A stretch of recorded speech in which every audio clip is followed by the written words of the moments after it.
Hello friends, आज का topic है हमारा security issue in e commerce and m commerce. E commerce and m commerce में ऐसे कौन से इश्यू है जो सिक्योरिटी के रिलेटेड है, तो इसके लिए हमें सिक्योरिटी रखनी चाहिए, कौन से इश्यू होते हैं, कौन सी दिक्कत आती है, हम इसके बारे में आज बात करेंगे।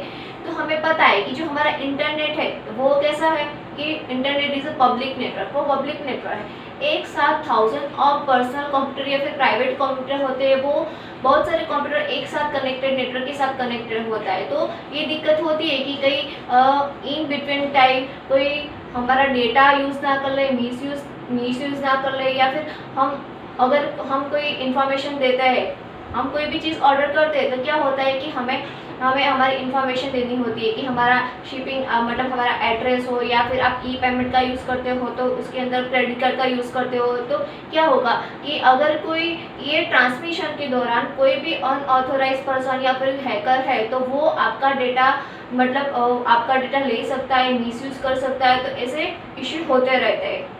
अगर आप ई पेमेंट कर रहे होते हो, आप कोई मर्चेंट को, कोई कस्टमर है, वो मर्चेंट को पेमेंट कर रहा है, वो क्रेडिट कार्ड का यूज़ कर रहा है, तो क्या होगा कि जब क्रेडिट कार्ड का यूज़ करेगा तो उसकी इन्फॉर्मेशन मतलब कि क्रेडिट कार्ड का नंबर है, उसकी पर्सनल जो इन्फॉर्मेशन होगी वो प्रोवाइड करेगा, वो फिलअप करेगा। देन जो आपका पेमेंट होगा, मतलब कि क्रेडिट कार्ड नंबर वगैरह, वो इन्फॉर्मेशन, वो पेमेंट किसके पास जाएगा, तो मर्चेंट के सर्वर के पास जाएगा। देन मर्चेंट का जो सर्वर होगा वो किसके साथ कनेक्टेड होता है, तो वो इशूइंग बैंक के साथ कनेक्टेड होता है। वो अपने डिटेल्स इशूइंग बैंक को सेंड करता है। इशूइंग बैंक मतलब कौन, कि जो बैंक उसे अकाउंट प्रोवाइड करते हैं, जिस बैंक में उसका अकाउंट होता है वो होती है इशूइंग बैंक। तो इन बिटवीन ये ट्रांसमिशन के दौरान कोई भी डेटा आपका मिसयूज़ कर सकता है, करप्ट हो सकता है, लॉस्ट हो सकता है। तो ये सारे इश्यू होते रहते हैं।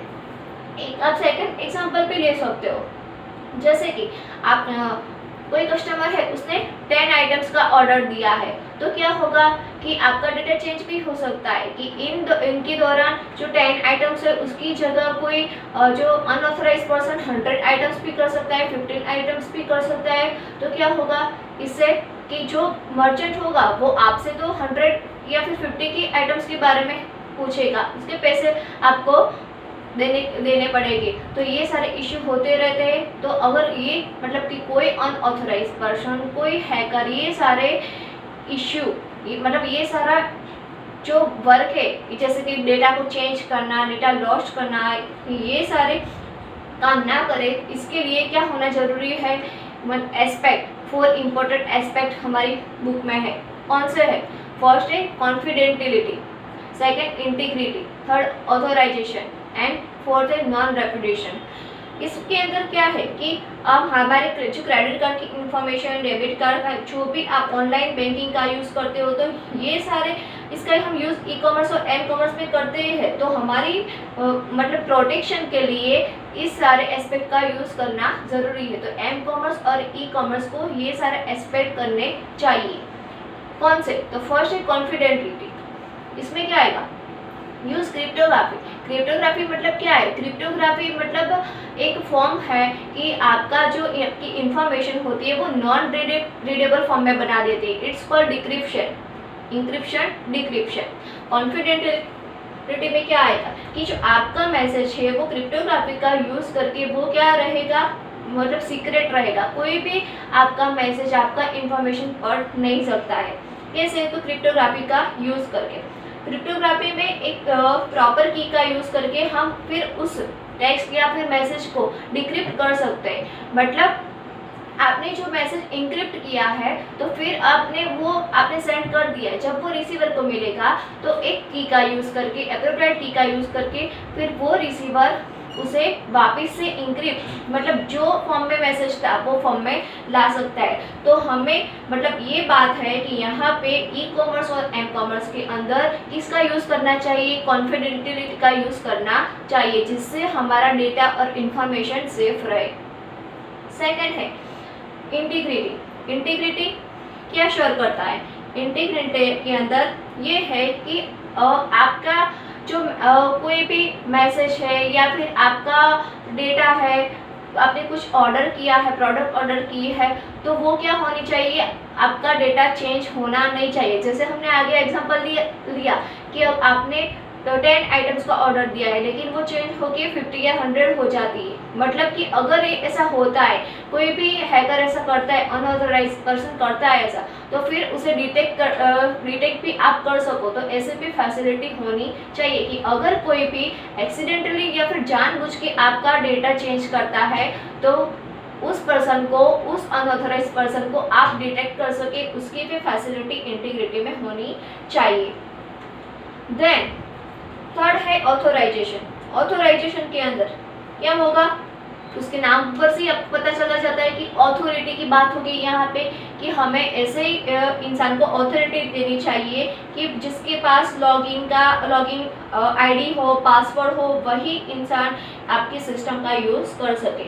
वही आप जिसके पास ऑथोरिटी होती है वही सिस्टम का यूज़ कर सके। एंड फोर्थ है नॉन रेपुटेशन।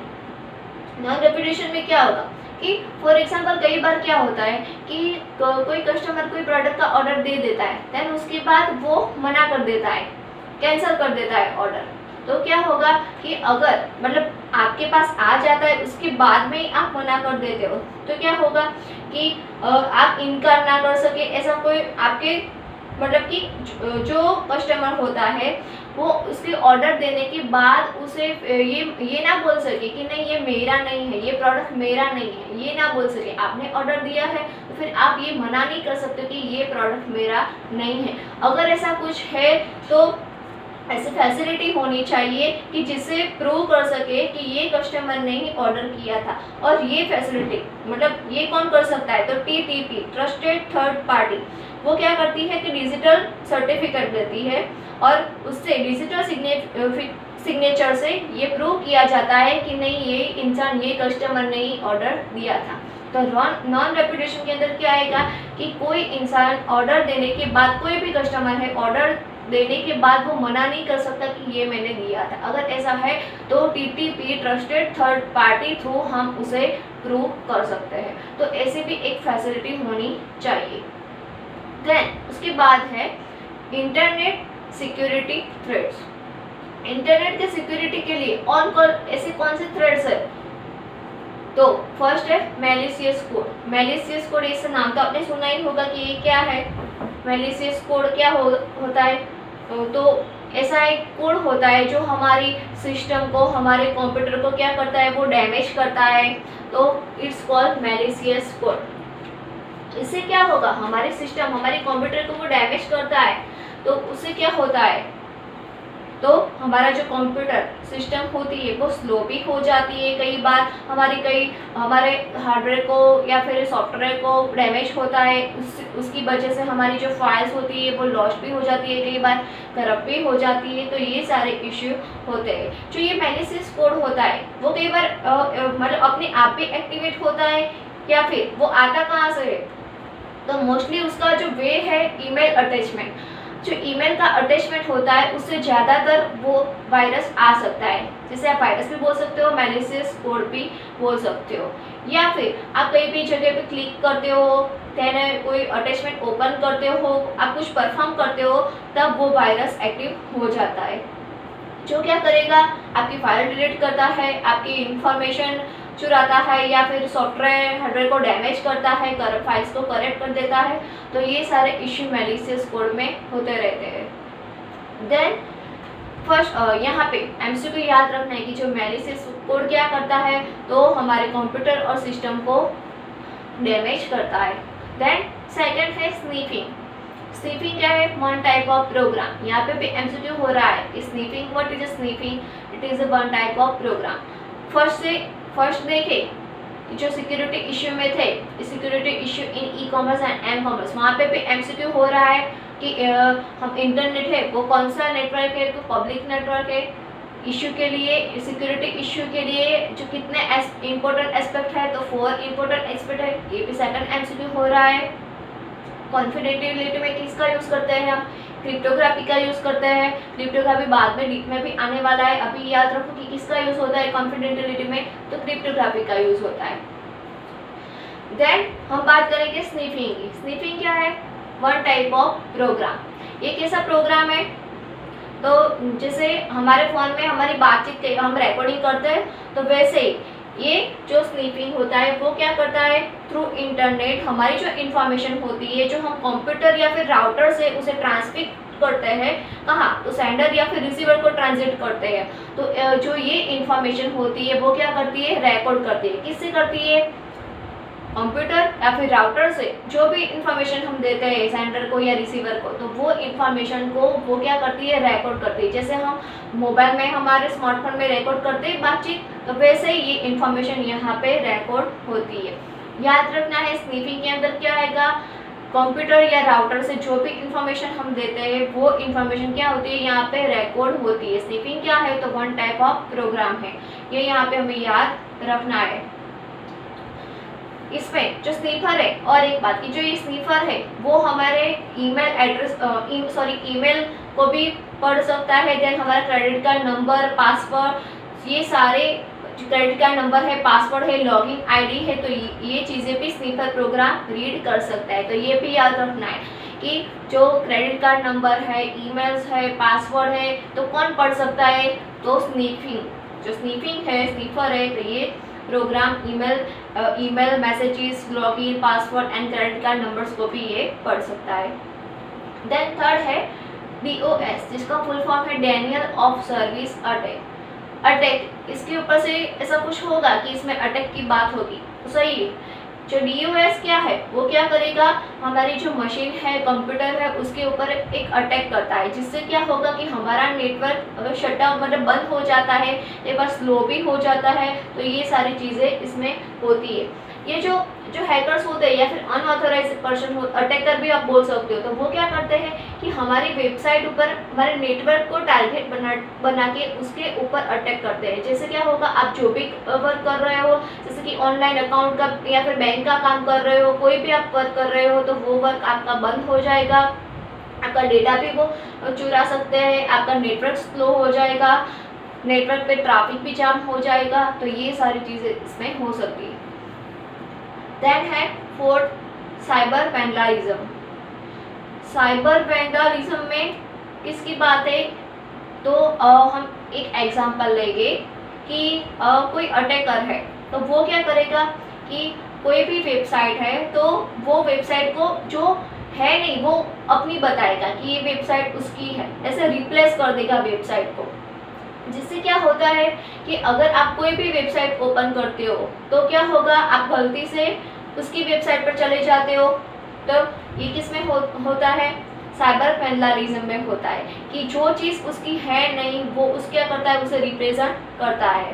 देन अगर ये भी हो सकता है इसके अंदर कि वो जो फोटो है, आपका फोटो है, तो उसका मिसयूज़ कर सकता है, तो ये भी उसमें हो सकता है। और ये जो फोटो का मिसयूज़ करना, ये अभी मतलब डे बाय डे इसका मिसयूज़ होना, ये भी अभी तो दिक्कत मतलब ये भी हो रहा है, एक वन टाइप ऑफ ये भी प्रॉब्लम हो रही है।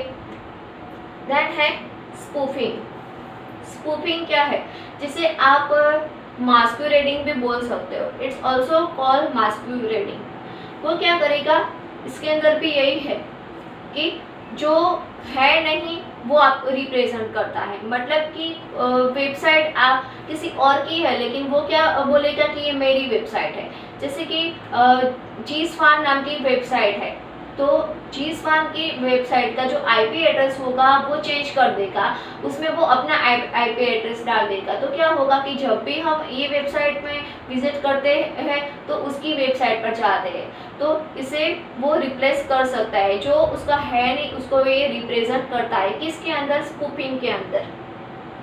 याद रखना है आपको कि स्पूफिंग का दूसरा नाम क्या है, तो मास्कुरेडिंग है। स्पूफिंग में क्या होता है कि जो कोई भी हैकर्स होता है वो ऐसा रिप्रेजेंट करेगा जिसका है नहीं उसका वही वो रिप्रेजेंट करता है। उसका एग्जांपल भी मैंने आपको दिया कि वेबसाइट है, तो वेबसाइट का IP एड्रेस वो चेंज कर देता है, अपना IP एड्रेस डाल देगा, जिससे जो भी होगे आप बोल सकते हो कि जो विजिटर होते हैं, विजिट करते हैं वेबसाइट की, तो वो रॉन्ग वेबसाइट पे चले जाते हैं। ये भी आपको यहाँ पे याद रखना है। Then security measures.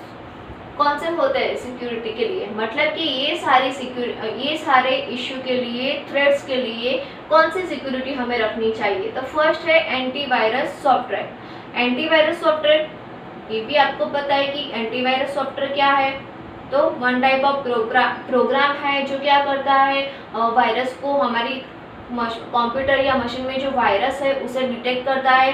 अभी हम मोबाइल में भी इसका यूज़ कर सकते हो कि मोबाइल को स्कैन करके जो भी वायरस है उसे भी हम डिटेक्ट कर सकते हैं। जिससे क्या हमें ये भी पता है कि वायरस का काम क्या है और कौन कौन से वायरस हो सकते हैं, जैसे कि ट्रोजन हॉर्स, वॉर्म है, तो ये सारे वायरस है। तो ये जो वायरस से हमारी सिस्टम इन्फेक्टेड है तो क्या होगा, हमारी सिस्टम स्लो हो जाती है, फाइल करप्ट हो जाती है, हमारा सॉफ्टवेयर हार्डवेयर डैमेज हो जाते हैं। कई बार तो ऐसे स्ट्रेंज नॉइस भी आते हैं, पॉपअप मेनू भी ओपन होते हैं। तो ये सारा होता है, ये सारी दिक्कत आती है कब, जब हमारे सिस्टम में वायरस है। तो एंटीवायरस सॉफ्टवेयर का यूज़ करके हम वायरस को रिमूव कर सकते हैं, डिटेक्ट करके फिर उसे रिमूव कर सकते हैं। कौन कौन से वायरस है आपको यहाँ पे याद रखना है कि एंटीवायरस सॉफ्टवेयर क्या है। तो वन टाइप ऑफ प्रोग्राम है जो वायरस को डिटेक्ट करके उसे रिमूव करता है। कौन कौन से एंटीवायरस हो सकते हैं, तो ये भी याद रखना है कि जैसे कि ट्रोजन हॉर्स, वर्म्स, जैसे मैलिशियस कोड, तो वन टाइप ऑफ वो भी वायरस भी आप बोल सकते हो उसे। तो ये भी आपको यहाँ पे याद रखना है। देन उसके बाद कि जो ये वायरस आते हैं वो कहाँ से आते हैं, मैंने अभी आपको बताया था कि कहाँ से, मोस्टली कहाँ से आते हैं। तो कोई ईमेल अटैचमेंट होता है तो उससे वायरस आ सकते हैं। तो देन आप, और उस वायरस में ईमेल अटैचमेंट आपका वो टेक्स्ट भी हो सकता है, ऑडियो भी हो सकता है, वीडियो भी हो सकता है, साउंड क्लिप भी हो सकती है, कुछ भी वो हो सकता है। देन आपके पास वो वायरस आ गया है, देन आप कोई और को ईमेल करते हो तो उसके पास भी वायरस जा सकता है। तो हमें सिक्योरिटी के लिए एंटीवायरस सॉफ्टवेयर का यूज़ करना चाहिए। हमें पता है कि ऐसे कई सारे अभी तो लेटेस्ट वर्जन है एंटीवायरस के, जैसे कि बोल सकते हैं हम कि बुलगार्ड है, देन आप ये बोल सकते हो तो बुलगार्ड है, देन नॉर्टन है, कास्परस्काय है। तो ये सारे किसके नेम है, एंटीवायरस के नेम है। देन सेकंड है आपका फायरवॉल। फायरवॉल क्या है, फायरवॉल को आप प्रोटेक्शन बैरियर भी बोल सकते हो। कैसे, इसका यूज़ किसके लिए होता है, प्रोटेक्शन के लिए। किसके प्रोटेक्शन के लिए, कई यहाँ पे देखो एक एग्जांपल दिया है मैंने, लैंड, फायरवॉल एंड वैन है। लैंड का फुल फॉर्म पता होगा कि लोकल एरिया नेटवर्क, देन बीच में फायरवॉल है एंड वाइड एरिया नेटवर्क है। कई बार क्या होता है कि कोई बिजनेस ऑर्गेनाइजेशन हो, या फिर हम ये भी बोल सकते हैं कि हमारे स्कूल की वेबसाइट, चलो एग्जांपल लेते हैं कि हमारे कोई स्कूल की वेबसाइट है, तो क्या होगा कि वो क्या होगी, लोकल एरिया नेटवर्क होगी। ओके, तो कई बार ऐसा होगा कि जो बाहर का नेटवर्क है, जिसे आप वाइड एरिया नेटवर्क भी बोल सकते हो, तो बाहर के नेटवर्क में से ऐसे बिन जरूरी मेल्स और मैसेजेस हमारे लोकल एरिया नेटवर्क में नहीं आ सकते। क्यों, क्योंकि बीच में क्या है, फायरवॉल है। वन टाइप का एक राउटर भी बोल सकते हो, कंप्यूटर पे बोल सकते हो, या फिर प्रोटेक्शन बैरियर जो प्रोटेक्शन के लिए हमने यूज़ किया है। तो बीच में फायरवॉल होगा, तो लोकल एरिया नेटवर्क में से आपका जो डेटा, मतलब हमारी जो वेबसाइट है स्कूल की, उसमें अंदर ऐसे कोई इम्पोर्टेंट डेटा होगी तो वो भी बाहर नहीं जा सकते, कोई मिसयूज़ नहीं कर सकता, अनऑथराइज्ड पर्सन भी नहीं आ सकता, हैक नहीं कर सकता। क्यों, क्योंकि बीच में क्या है, फायरवॉल है, प्रोटेक्शन दिया है हमें। तो प्रोटेक्शन के लिए फायरवॉल का यूज़ होता है, जिससे क्या होगा कि बाहर के जो नेटवर्क होगा वो लोकल एरिया नेटवर्क में आ नहीं सकता है, वो और लोकल एरिया नेटवर्क में से इम्पोर्टेंट जो इन्फॉर्मेशन होगी वो बाहर नहीं जा सकती है। तो ये इसका यूज़ है। देन और कौन से फ़ायदे होते हैं फायरवॉल से, तो जैसे कि अनडिजायरेबल मटेरियल, जैसे कि फोटोज है, वीडियो है, वो हमारे जो लोकल नेटवर्क है उससे बाहर नहीं जा सकते, या फिर वाइड एरिया नेटवर्क में से नहीं आ सकते हैं। तो ये एक बेनिफिट है। देन कि अनऑथराइज्ड पर्सन है वो उसका यूज़ नहीं कर सकता है, इम्पोर्टेंट इंफॉर्मेशन है वो बाहर नहीं जा सकती है। तो ये सारे बेनिफिट फायरवॉल के हैं। देन नेक्स्ट है डिजिटल सर्टिफिकेट। डिजिटल सर्टिफिकेट क्या है, तो वन टाइप ऑफ सर्टिफिकेट है। किसके लिए? तो हम ये बोल सकते हैं कि इलेक्ट्रॉनिक ट्रांसमिशन में आइडेंटिटी के लिए इसका यूज़ होता है। फॉर एग्जाम्पल कि हमारी आइडेंटिटी के लिए हमारे पास आधार कार्ड होता है, कि ड्राइविंग लाइसेंस होता है, पासपोर्ट होता है कि नहीं? तो वैसे ही जब इलेक्ट्रॉनिक ट्रांसमिशन हम करते हैं तो उसके अंदर भी आइडेंटिटी के लिए कुछ होना चाहिए, जिसे आप बोल सकते हो इलेक्ट्रॉनिक ट्रांसमिशन या फिर ट्रांजेक्शन बोल सकते हो। तो उसके लिए आइडेंटिटी के लिए जिसका यूज़ होता है इट्स कॉल्ड डिजिटल सर्टिफिकेट या फिर डिजिटल आईडी आप उसे बोल सकते हो। अब ये कौन देता है? कौन देगा डिजिटल सर्टिफिकेट? तो trusted third party. Trusted third party है टीटीपी, जिसका फुल फॉर्म याद रखना है आपको। वो आपको ये डिजिटल सर्टिफिकेट देती है, और जो पार्टी आपको सर्टिफिकेट देती है उसे आप सर्टिफिकेशन अथॉरिटी भी बोल सकते हो। तो यहाँ पे ये याद रखना है आपको कि सर्टिफिकेशन अथॉरिटी सीए, जिसका शॉर्ट फॉर्म, तो सीए का फुल फॉर्म याद रखना है। टीटीपी का फुल फॉर्म भी याद रखना है। टीटीपी पार्टी को आप क्या बोल सकते हो? सीए भी बोल सकते हो, सर्टिफिकेट अथॉरिटी। यहाँ पे जो आपको सर्टिफिकेट देता है उस सर्टिफिकेट में क्या क्या होगा? तो उस सर्टिफिकेट में जो उसका नेम होता है, जिसको सर्टिफिकेट दिया है उसका नेम होगा, होल्डर का नेम होगा, देन सीरियल नंबर होंगे, एक्सपायरेशन डेट होगी, तो पब्लिक की होगी उसके अंदर। तो ये सारी चीज़ें किसमें होगी? सर्टिफिकेट में होगी। और एक बात कि जो जिसने सर्टिफिकेट दिया है टीटीपी, तो उसकी सिग्नेचर भी इसके अंदर होती है, जिससे प्रूव होता है कि ये रियल सर्टिफिकेट है।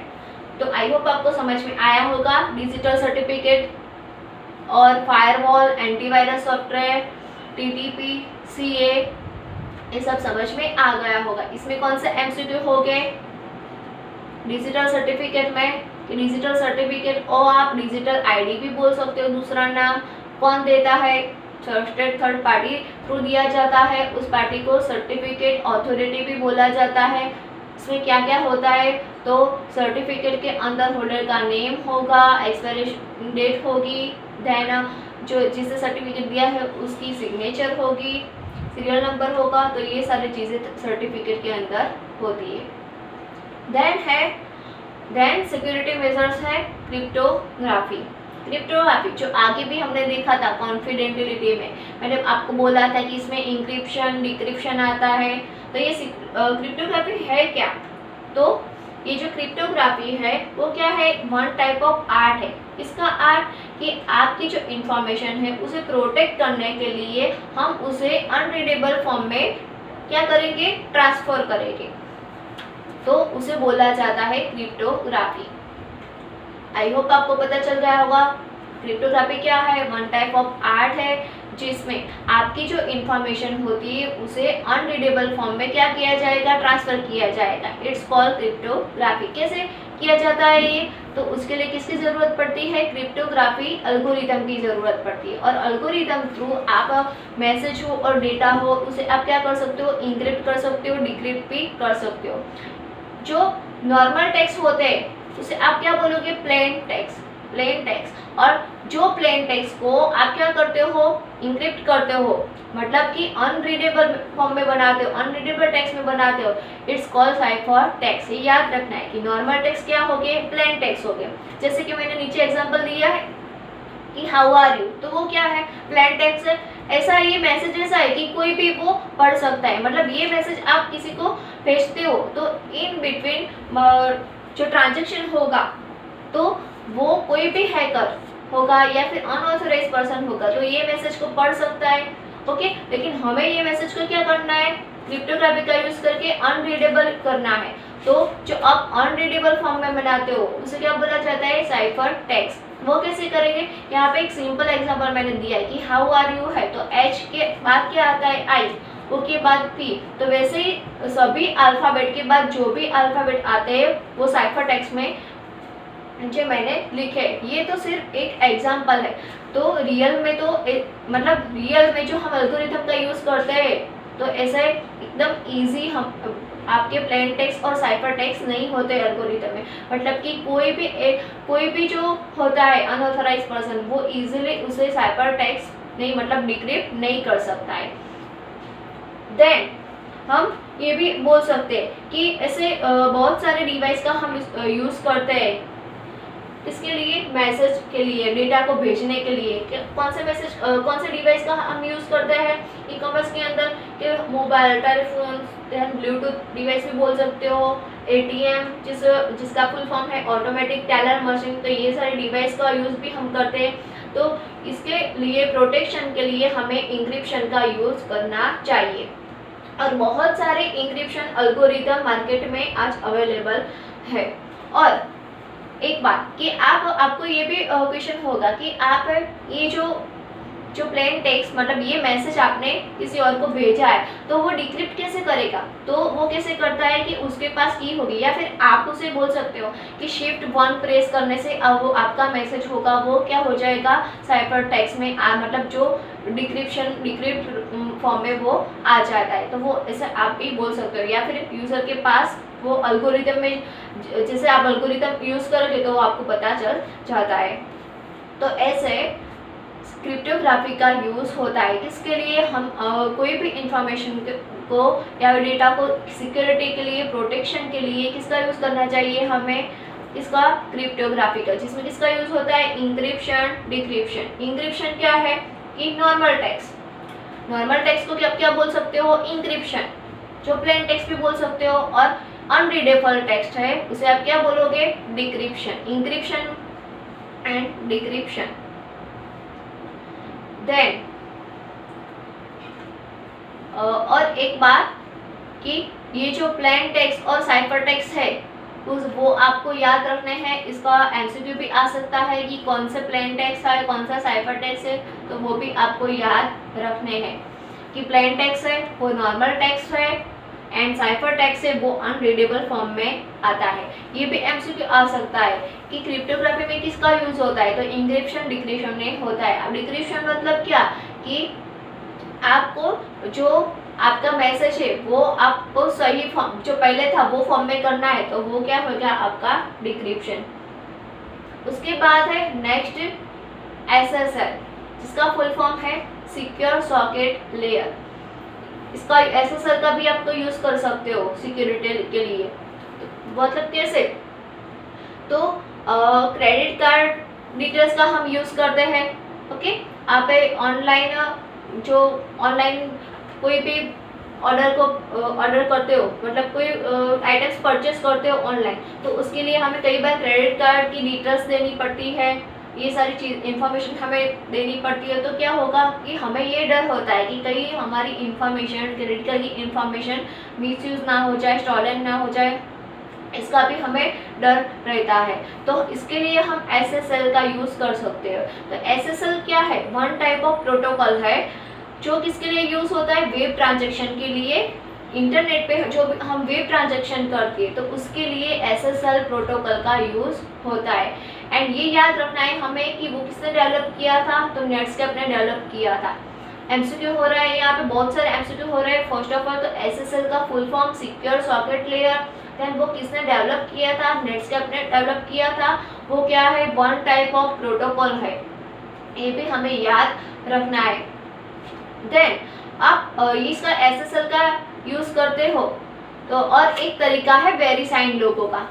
वेरीसाइन लोगो का मैंने यहाँ पे लोगो भी ड्रॉ किया है कि वेरीसाइन लोगो कैसा होता है कि आप कोई वेबसाइट ओपन करते हो तो उसमें वेरीसाइन का लोगो है तो मतलब कि वो साइट आपकी सिक्योर है। आप वेरीसाइन के लोगो के ऊपर क्लिक करोगे तो जो ऑनर होगा उसका भी इंफॉर्मेशन आपको मिलेगी कि उसके एक्सपायरी डेट कौन सी है वेबसाइट की वगैरह, तो उसकी भी इंफॉर्मेशन मिलती है। तो ऐसे भी आप चेक कर सकते हो कि कौन सी वेबसाइट आपकी मतलब रियल है, कौन सी फेक है, तो इसे भी आप चेक कर सकते हो वेरीसाइन लोगो से। देन आप कई बार कोई भी वेबसाइट खोलते हो मतलब ओपन करते हो तो उस URL में कई बार HTTP भी होता है और HTTPS भी होता है। तो उसका डिफरेंस क्या है कि जो HTTPS है वो दोनों में HTTPS वाली जो वेबसाइट है वो ज़्यादा सिक्योर है। क्यों? क्योंकि HTTPS मतलब क्या, S है आपका सिक्योर सॉकेट लेयर। तो ये याद रखना है कि HTTPS है जिसमें सिक्योर सॉकेट लेयर का यूज़ किया है, वो वेबसाइट आपकी ज़्यादा सेफ है। तो ऐसे भी आप उसे चेक कर सकते हो। तो आई होप आप सबको समझ में आ गया होगा। आज जितना भी हमने पढ़ा है कि सिक्योरिटी के जो इश्यू है वो हमने आज पढ़े हैं कि इंटरनेट हमारा पब्लिक नेटवर्क है, कितने इम्पोर्टेंट एस्पेक्ट है, 4 है, इसमें क्या क्या होता है वो भी याद रखना है। सिक्योरिटी के थ्रेड्स कौन से है, 5 है, वो याद रखने हैं। स्नीपिंग क्या है, 1 टाइप ऑफ प्रोग्राम है। Denial of service attack, cyber vandalism, spoofing क्या है, 1 टाइप ऑफ, आप स्पूफिंग को क्या बोल सकते हो, वो रिकॉर्ड करता है जो भी इंफॉर्मेशन होती है आप कंप्यूटर थ्रू या फिर राउटर थ्रू जो भी इंफॉर्मेशन देते हो रिसीवर या सेंडर को, तो वो इंफॉर्मेशन क्या करता है, वो रिकॉर्ड करता है। देन है security measures, antivirus software, firewall, digital certificate, TTP, वो भी आपको याद, ये सारी चीज़ें आपको याद रखनी है फुल फॉर्म के साथ। बहुत सारे फुल फॉर्म यहाँ पे हो रहे हैं। क्रिप्टोग्राफी भी आपको समझ में आ गया होगा। नॉर्मल टेक्स्ट, प्लेन टेक्स्ट, जिसे बोलेंगे अनरीडेबल फॉर्म टेक्स्ट, उसे आप साइपर टेक्स्ट भी बोल सकते हो। मैंने एग्जाम्पल भी आपको दिया है। आई होप समझ में, आप सबको समझ में आ गया होगा। Thank you.